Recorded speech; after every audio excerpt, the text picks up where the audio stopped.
If 10 years ago you would have told me that Jen and Josh would get married one day, I would have said, duh. If you would have told me that I would be giving the speech at the wedding, I would have said, don't you have to be invited to do that? Even though Jen, Josh, and I all met our freshman year of college, and even though we were all supposed to go on birthright together, it took 3 years for the universe to bring us together. Jen and Josh did end up going to Israel, and they came back as best friends, while I ended up not going on the trip at all. It wasn't until senior year that Jen and I became friends after being forced to spend hours together driving from Las Vegas to San Diego. We were terrified. But somewhere between a sing-along and a heart-to-heart, we became instant best friends.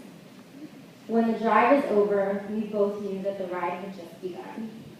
A few months later, Jen and Josh finally started to date, and all of UCSD sighed with relief. You didn't have to know them well to see their spark, and to know that Josh wasn't going to give up anytime soon. And by that, I mean most of college and the long distance that came after. Just over 2 years ago, I was boarding a bus from Baltimore to New York, and I had a missed call from Jen. We've lived in different area codes for 6 years, so we are no strangers to phone tag, but somehow I knew that this call was different. Jen had just visited me in New York like she has every summer since I moved there, and I convinced myself that Josh would be surprising her with a New York proposal. At the Yankee Stadium, I had my eye on the Jumbotron, and I was ready for Josh to be there on one knee. At a cupcake baking class, I was waiting for Jen to bite into a ring.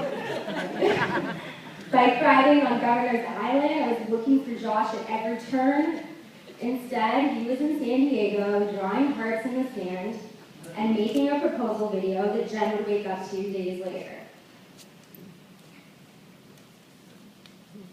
So before Jen even had the chance to tell me, I just knew.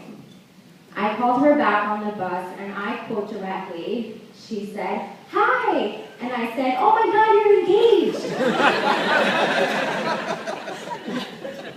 Over the years, I've used the phrase, "this is going in the wedding speech," to mark just about every occasion.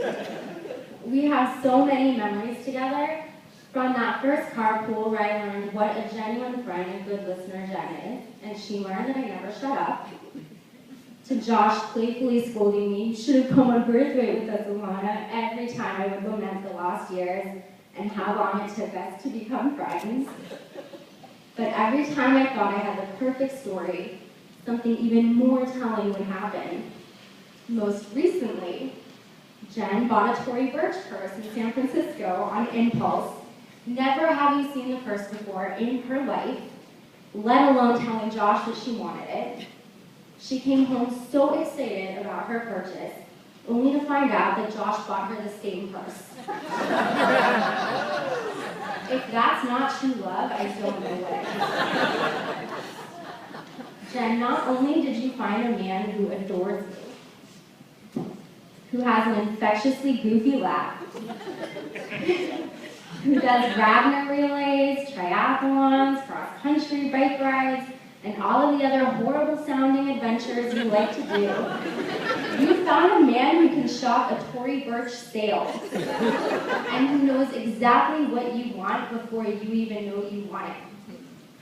While I hate to compare your relationship to a Tony Burch purse, Josh knew that he was what you wanted before you knew.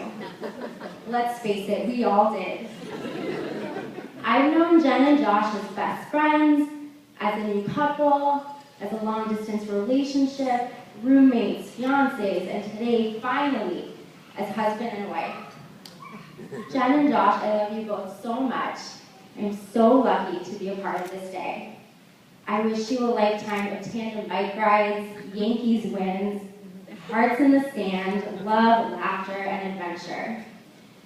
So please join me in raising a glass to the bride who eats pizza on her wedding day, and the groom who just did a cartwheel in the sand after marrying her.